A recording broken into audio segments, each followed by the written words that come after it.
Section 1. You will hear a man telephoning a sports club to ask about membership and facilities. First, you have some time to look at questions 1 to 4.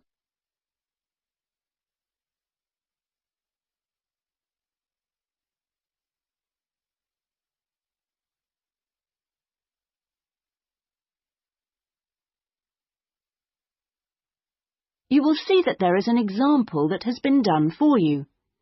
On this occasion only, the conversation relating to this will be played first. Good morning. Sorry, it's gone 12. I'll start again. Good afternoon, Kingswell Sports Club. How can I help you? Oh, good afternoon. I was wondering if you could give me some information about membership and facilities. The name of the sports club is Kingswell, so Kingswell has been written in the space. Now we shall begin. You should answer the questions as you listen, because you will not hear the recording a second time. Listen carefully and answer questions 1 to 4. Good morning. Sorry, it's gone 12. I'll start again. Good afternoon, Kingswell Sports Club. How can I help you?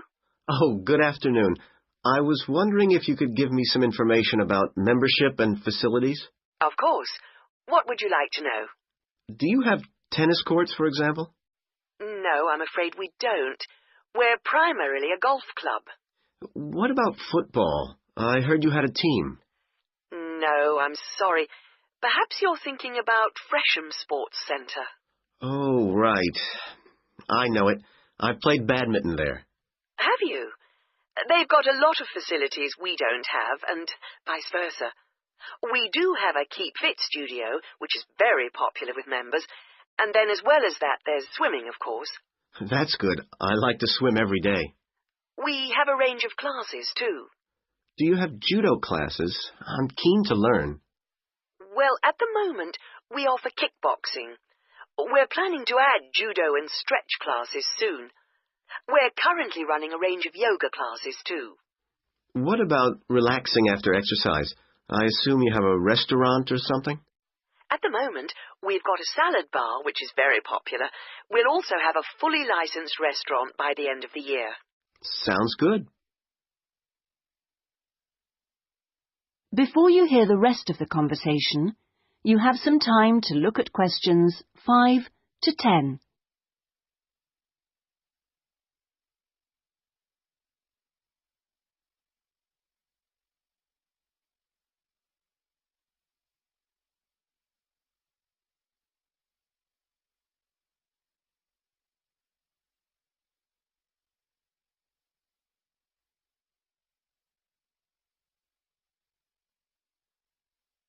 Now listen and answer questions 5 to 10. What kind of membership are you interested in? Not really sure. What are the options? Well, there are 3 different membership schemes. I see. What's the difference? Well, the first one's called Gold, and you can use all the facilities at any time of the day or week. You can also join in as many classes as you like for free. That sounds good. Is it very expensive? Well, you pay a £250 joining fee, and then it's £450... Oh, no, I'm sorry. It's just gone up by £50. Sorry about that. It's now £500 for the annual subscription fee. Right, got that. And what's the next type? Well, that's silver.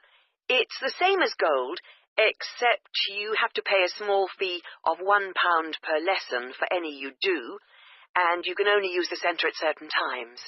I see. So when exactly? You can only use the facilities between 10 a.m. and 4:30 p.m. So I couldn't use the pool at 8 in the morning or evening then? That's right. Okay, and the price for that? Is the joining fee the same as for gold? Actually, it's slightly less than the £250. It's £225. But the annual fee is only £300. Does that sound more like what you want? Well, it's still rather more expensive than I thought. I'm a student here in England, and I'm only here for 6 months. Ah, then the bronze scheme would probably suit you best. How is that different? Well, some of the facilities have restricted use. And do I have to pay for classes? Yes, it's £3 for each class you join. I see. And what are the hours then? Between 10:30 and 3:30 weekdays only, and you pay a £50 joining fee. The annual fee is £180. It works out at £15 a month, so that would be quite a lot cheaper. Oh, that should be all right. I could come in my free periods. What do I have to do if I want to join? Well, we book you in for an assessment with an instructor who will show you how to use all the equipment. If you want to organise a trial session and look around the centre, you'll need to speak to David Kinchley. Could you spell that, please? Yes, David, K-Y-N-C-H-L-E-Y. I'll give you his direct line number. It's 0458 95311. Thanks. Thank you for calling Kingswell Sports Club. That is the end of section 1. You now have half a minute to check your answers.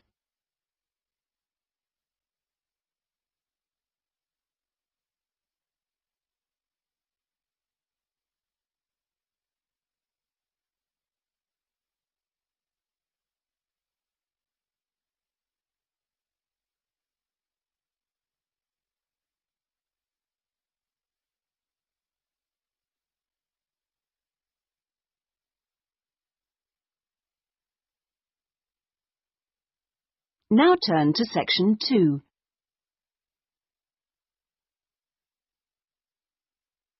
Section 2. You will hear a local radio broadcast about the Rivendell City Theatre. First, you have some time to look at questions 11 to 16.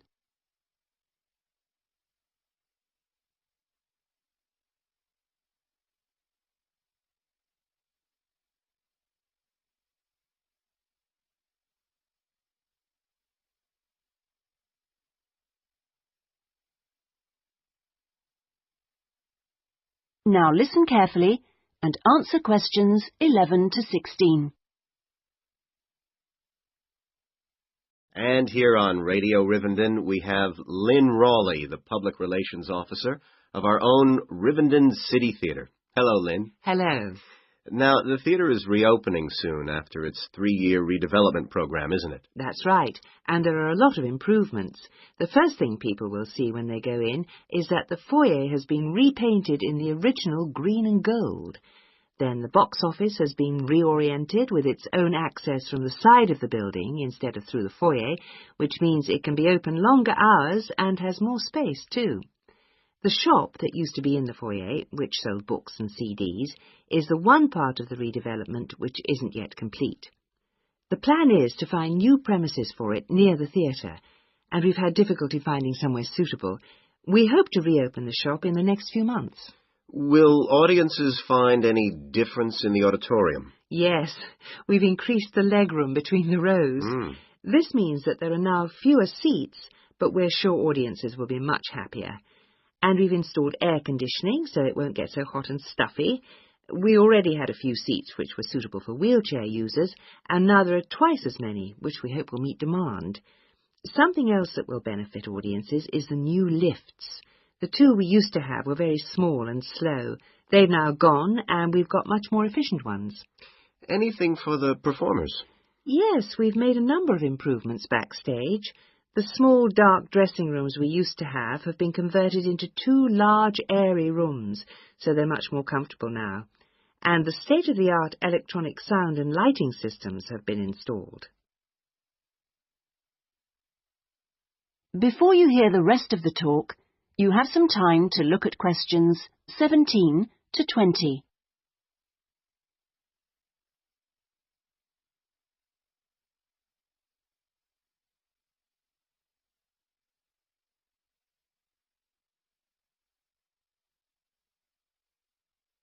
Now listen and answer questions 17 to 20.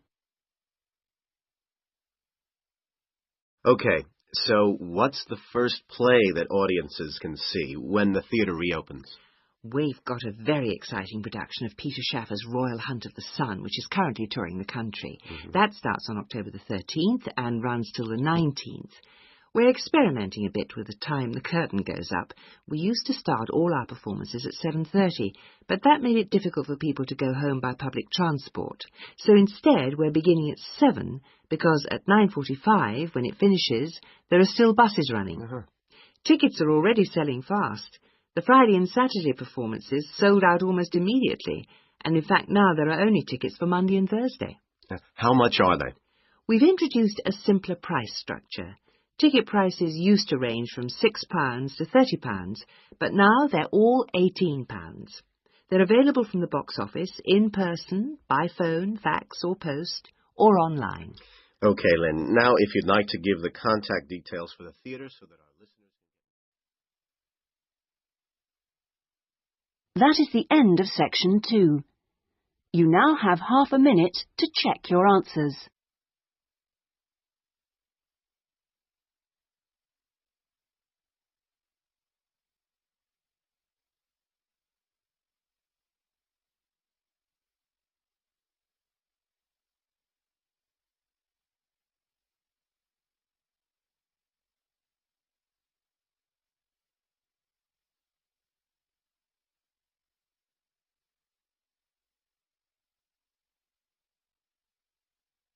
Now turn to section 3.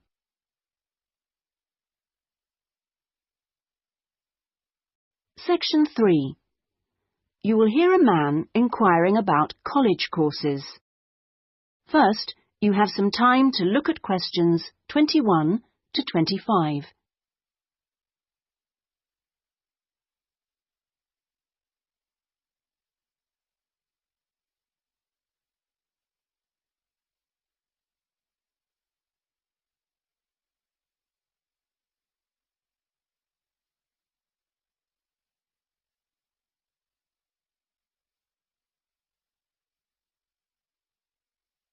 Now listen carefully and answer questions 21 to 25.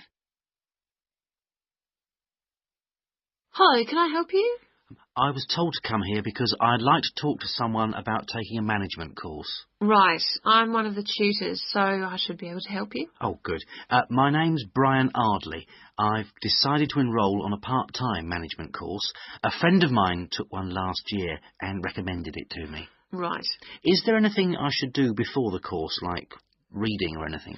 We prefer to integrate reading with the course, so we don't give out a reading list in advance. But we like people to write a case study describing an organisation they know. I've already done that, as my friend told me you wanted one. But would it be possible to sit in on a teaching session to see what it's like? I haven't been a student for quite a while. Fine. Just let me know which date and I'll arrange it with the tutor. Now, could I ask you about the college facilities, please? Anything in particular? Well, the course is 1 day a week, all day, isn't it? So presumably it's possible to buy food. Yes, the refectory's open all day. Does it cater for special diets? I have some food allergies. Provided you warn the refectory in advance, it won't be a problem. Good. What about facilities for young children? I'd like to bring my daughter here while I'm studying. How old is she? 3. Then she's eligible to join the nursery, which is supervised by a qualified nursery nurse. The waiting list for a place is quite long, though, so you ought to apply now. OK. I don't know if our careers advice service would be of any interest to you. Yes, it might help me decide how to develop my career after the course. The centre has a lot of reference materials and staff qualified to give guidance on a one-to-one basis. I noticed a fitness centre next to the college. Is that for students? It's open to everyone, but students pay an annual fee that's much less than the general public pay. And presumably the college library stocks newspapers and journals as well as books. Yes, and there's also an audio-visual room for viewing and listening to videos, cassettes and so on. Is there also access to computers? Yes, your tutor will need to arrange with the technical support team for you to get a password, so ask him or her about it when you start the course. OK. Before you hear the rest of the conversation, you have some time to look at questions 26 to 30.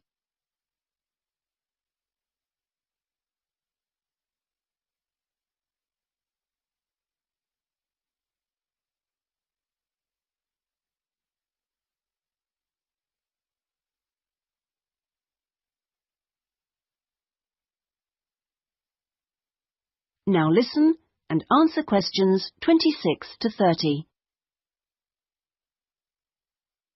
By the way, do you know about our business centre?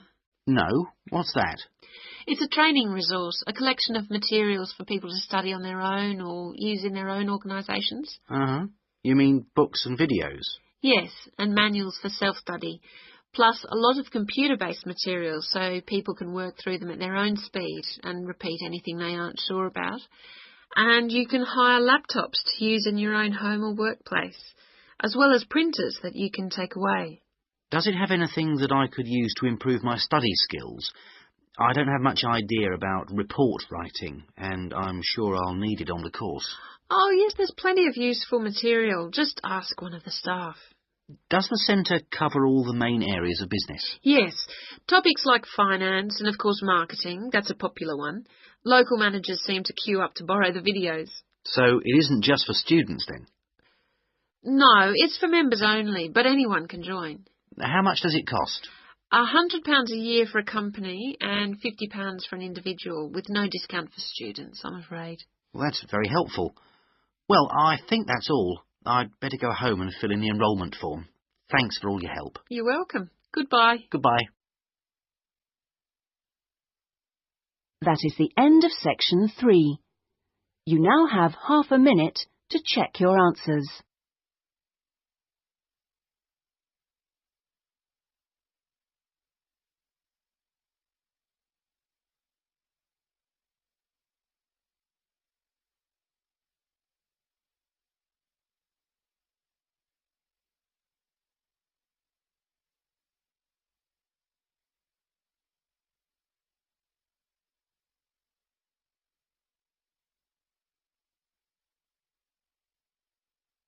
Now turn to section 4.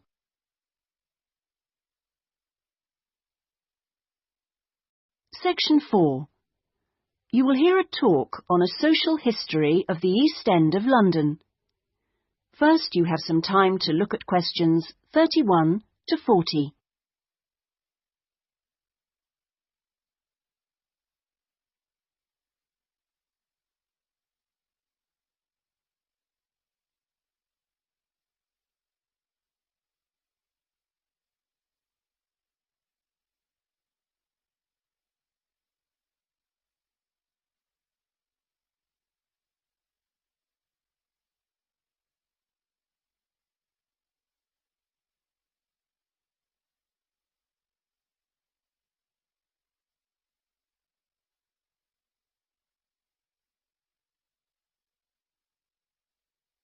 Now listen carefully and answer questions 31 to 40.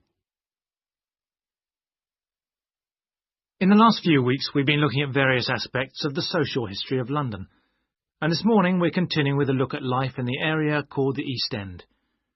I'll start with a brief history of the district and then focus on life in the first half of the 20th century. Back in the 1st to the 4th centuries AD, when the Romans controlled England, London grew into a town of 45,000 people, and what's now the East End, the area by the River Thames and along the road heading north-east from London to the coast, consisted of farmland with crops and livestock, which helped to feed that population. The Romans left in 410, at the beginning of the 5th century, and from then onwards, the country suffered a series of invasions by tribes from present-day Germany and Denmark, the Angles, Saxons and Jutes, many of whom settled in the East End. The technology they introduced meant that metal and leather goods were produced there for the first time. And as the East End was by the river, ships could transport goods between there and foreign markets. In the 11th century, in 1066 to be precise, the Normans conquered England, and during the next few centuries London became one of the most powerful and prosperous cities in Europe. The East End benefited from this, And because there were fewer restrictions there than in the city itself, plenty of newcomers settled there from abroad, bringing their skills as workers, merchants or moneylenders during the next few hundred years. In the 16th century, the first dock was dug, where ships were constructed, eventually making the East End the focus of massive international trade. And in the late 16th century, when much of the rest of England was suffering economically, a lot of agricultural workers came to the East End to look for alternative work. In the 17th century, the East End was still a series of separate, semi-rural settlements. There was a shortage of accommodation, so marshland was drained and built on to house the large numbers of people now living there. By the 19th century, London was the busiest port in the world, and this became the main source of employment in the East End. Those who could afford to live in more pleasant surroundings moved out, and the area became one where the vast majority of people lived in extreme poverty and suffered from appalling sanitary conditions.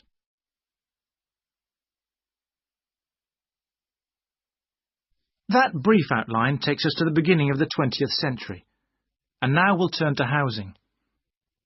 At the beginning of the century, living conditions for the majority of working people in East London were very basic indeed. Houses were crowded closely together, and usually very badly built, because there was no regulation. But the poor and needy were attracted by the possibility of work, and they had to be housed. It was the availability rather than the condition of the housing that was the major concern for tenants and landlords alike. Few houses had electricity at this time, so other sources of power were used, like coal for the fires which heated perhaps just one room. Of course, the smoke from these contributed a great deal to the air pollution for which London used to be famous. A tiny, damp, unhealthy house like this might well be occupied by 2 full families, possibly including several children, grandparents, aunts and uncles. Now, before I go on to health implications of this way of life, I'll say something about food and nutrition. That is the end of section 4. You now have half a minute to check your answers.